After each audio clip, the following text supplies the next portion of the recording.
마이크로. 마이크 안 하고 그냥 하려고. 아, 마이크 없어요? 아, 네, 안녕하세요. 반갑습니다. 아, 별로 안 반가운 표정으로 다들. 어떻게 아이들 시험 잘 봤나요? 아, 대답이 없으신 거 보니까 다 겸손하시거나 솔직하시네요. 이번에 그 시험 범위가 역학 파트의 앞부분, 등가속도 운동하고, 여기 있습니까? 아, 네.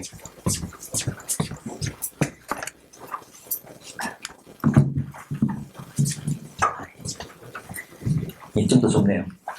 예, 그래서 이번 시험 범위가 그 역학 파트의 앞부분인 등가속도 운동하고, 그 다음에 뉴턴의 운동 법칙, 그리고 포물선 운동하고, 힘의 평형 파트가 나왔는데요. 많이 아시겠지만, 물리 파트를 보면 물리는 기본적으로 노란, 흰색이 없네요.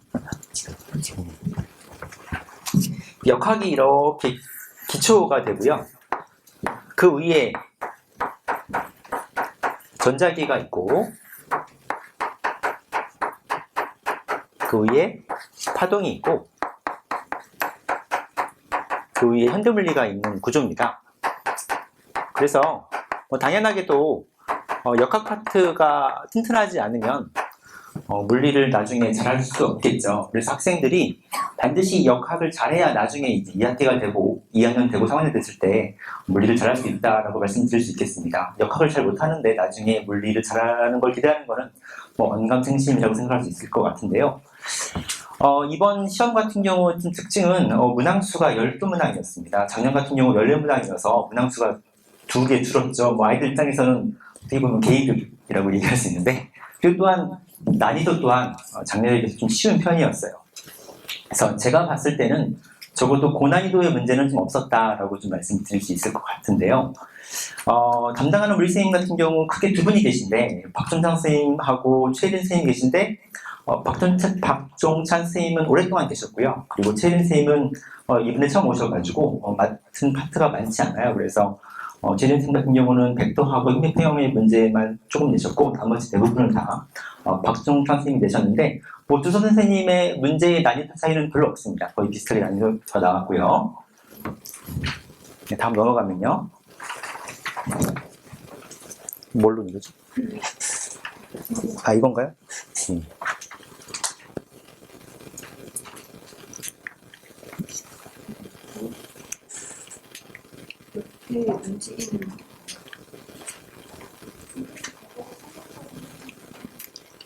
이게 이걸 하면 될 것 같네요. 그래서 이제 문제를 조금 같이 봐드리면, 잠깐만요. 조금 가운데 떠 있는데, 저건 여기 있어요. 아예 없어졌습니다.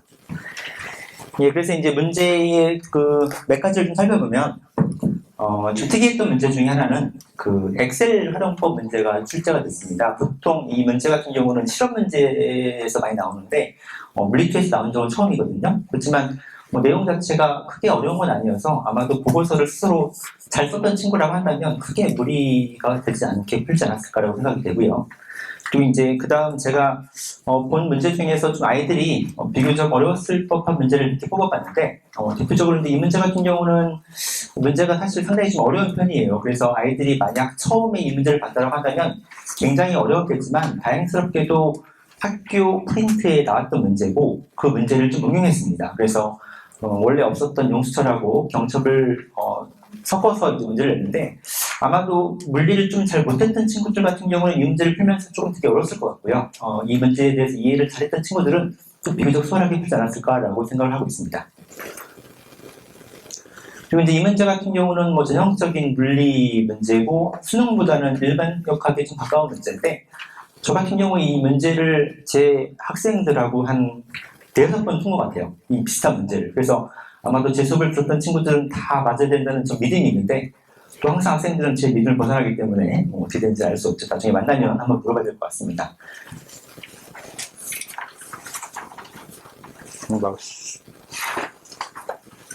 컴퓨터가 안 되는데?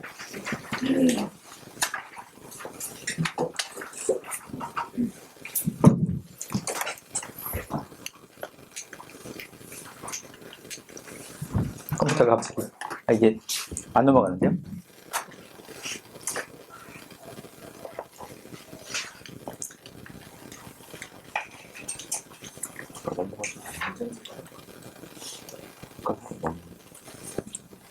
이걸로 해도 되나요? 네, 그냥 누르시면 돼요. 아, 네, 알겠습니다.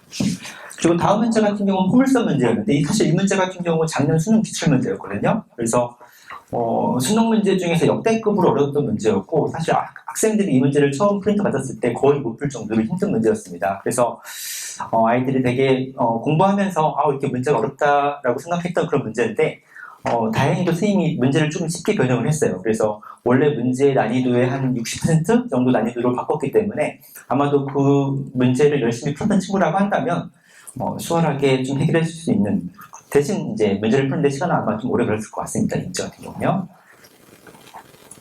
근데 이 문제는 마지막 문제였는데 보통 이제 마지막 문제가 제일 어렵잖아요. 그래서 이 문제가 제가 봤을 때는 아마도 이번 시험에서 가장 어려웠던 문제 같은데, 이 문제는 수능 문제는 아니고 완전히 일반 물리 문제라고 생각하시면 됩니다.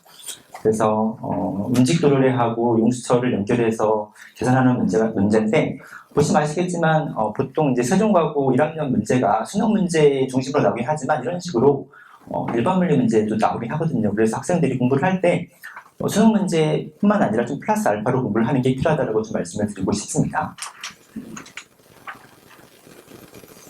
예, 그래서 기말고사는 어떻게 대비할 거냐를 좀 말씀드리고 싶은데, 기말고사 시험 범위는 역학의 뒷부분 파트고요.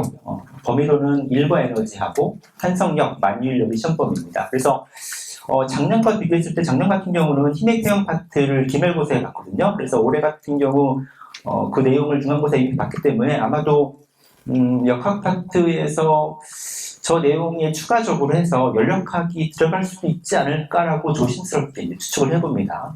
그래서 만약 연력학이 들어간다고 한다면 학생들이 보통 방학 때는 역학 중심으로 공부를 하기 때문에 연력학은 조금 약간 어려울 수도 있긴 하거든요. 그래서 대비를 좀 많이 해야 된다라고 좀 말씀을 드리고 싶고요.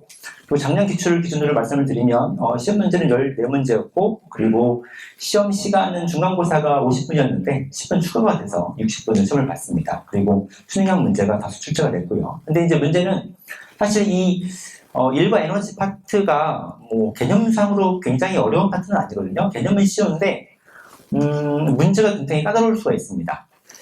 말씀을 드리면 뭐 예를 들어서 수능 같은 경우 수능 문제가 20문제가 출제가 되는데요.